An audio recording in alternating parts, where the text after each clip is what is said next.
Alright, how we doing, guys? Dino here from Fundamental Guitar. In this lesson, I'm going to be showing you how to play Daylight by Coldplay. Going to get straight into it, guys. Just play and sing the song, some of the verse and the chorus as always, so you can hear the melody, the rhythm, and see what my hands are doing.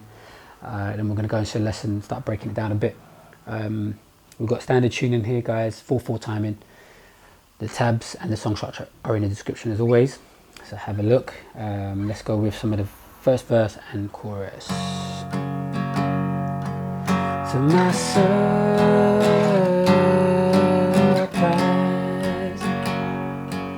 and my daylight,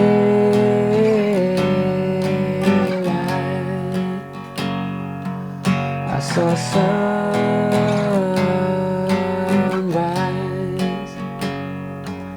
I saw sunlight.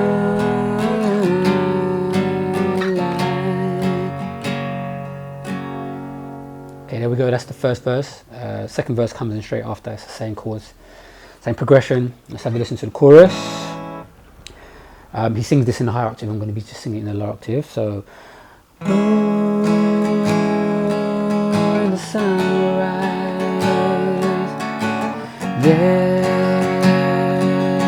this heart of mine.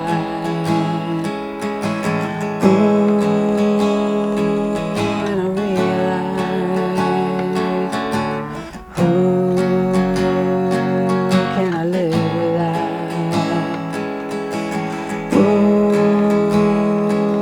Come apart without, yeah.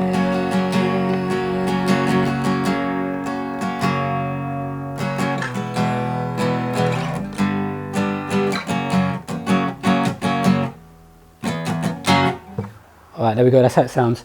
That's your first verse and the chorus. The song structure is really simple for this song, guys. It just repeats. There's no change of chords for different parts of the song. All your verses are the same and all your choruses are the same. Okay, the chords, we only need to learn 5 different chords. They're not that difficult, to be honest. There's just a bar in there which isn't going to be that complicated. It's a standard bar chord shape. So let's have a look at how to play the chords and the timing for the verse. We're going to want an E, followed by a G, and then an F sharp.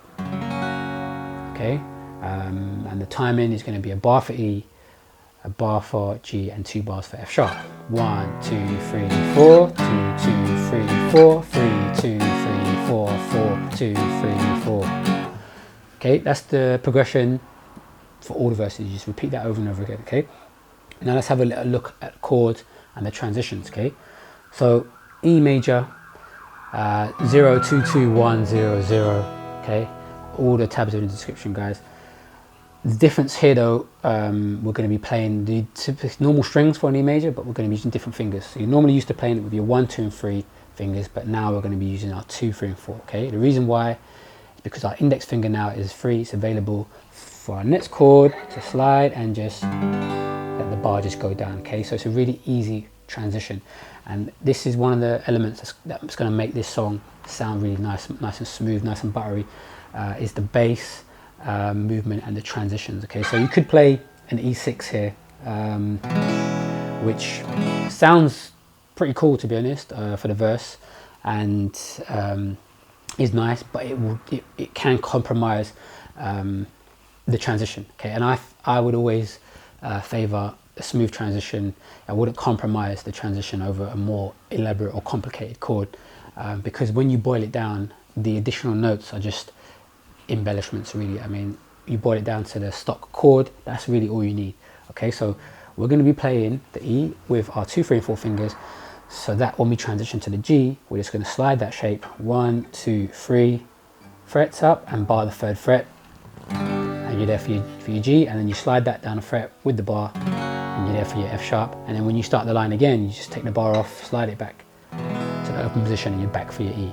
Okay, so that shape is just sliding nice and smoothly up and down the neck. All right, and this is what's going to give the song a nice consistency. All right, especially when we're playing it with just the acoustic guitar. Right, the other element is going to be the bass, right, the emphasis on the bass. Okay, and then you're going to hear that bass sliding up and down. Okay, so when we're strumming in the verse, we don't want to get you know, the fullness of the chord, the bright. We don't really want the treble strings. We want to focus on the bass notes. Okay, and what we're really doing is we're focusing on the sixth and the fifth strings. Okay, so this is, you know, how power chords will be played. These are all major triads.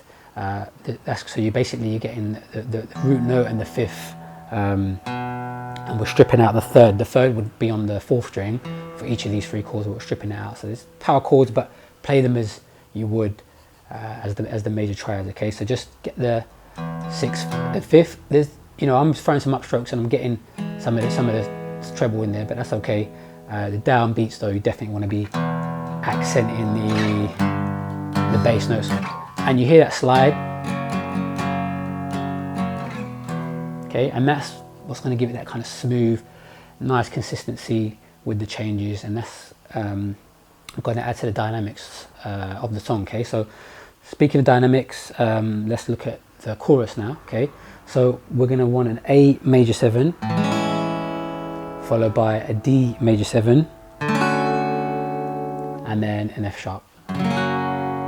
Okay, those are the only chords for the chorus. There's two new chords at F sharp we already know how to play it in the verse, and then you can hear those chords are much brighter. Okay, you have to play the treble strings because we're playing it open on the treble strings. So there's your A major 7, so it's nice and bright, and your D major 7, nice and bright. And when you play your F sharp, strum all 6 strings, so it's nice and bright. So in the recording, he goes to falsetto. He sings in a higher octave, so the vocals are lifting up. It's uplifting. The chorus is normally the catchy, the hooky part of the song. From my years of working in the studios and working with songwriters, you know, we always just say the chorus has to go up, not necessarily in pitch or even in volume, but the vibe and the feel has to be uplifting, or should be. Okay, so this is what happens on this song. It happens with the vocal, and it's happening with the chords. Okay, and it gives the song some dynamics so that when you go back into the verse, you can feel the mood change. Okay, so let's look at the timing. So the chords are in the description, guys, the tabs that is. So A major 7 is going to be for 2 bars, then your D major 7 for 2 bars, and your F sharp is going to be for 2 bars. Your first line, so this your second line is going to be F sharp for 2 bars and back to A major 7 for 2 bars. Okay, so it ends on A major 7 and it starts on an A major 7. Let's count it out. 1, 2, 3, 4. 1, 2, 3, 4. 1, 2, 3, 4. 1, 2, 3, 4. 1, 2, 3, 4. 1, 2, 3, 4. 1, 2, 3, 4. 1, 2, 3, 4. Starts again on the A major 7. Okay, so it may feel a bit weird there. The song structure is in the description. It may be a good idea to just have that in front of you when you're going through the song. Okay, maybe even play along with the recording to help you when you first start. So there we go. That's all the chords and the transitions and the timing for the song, guys. There's an intro and outro, and there's a musical link in there as well. All that's in the description, the song structure as always, and the tabs. If you've got any questions, just give me a shout and I'll get back to you, and hopefully I shall see you again soon. Take care.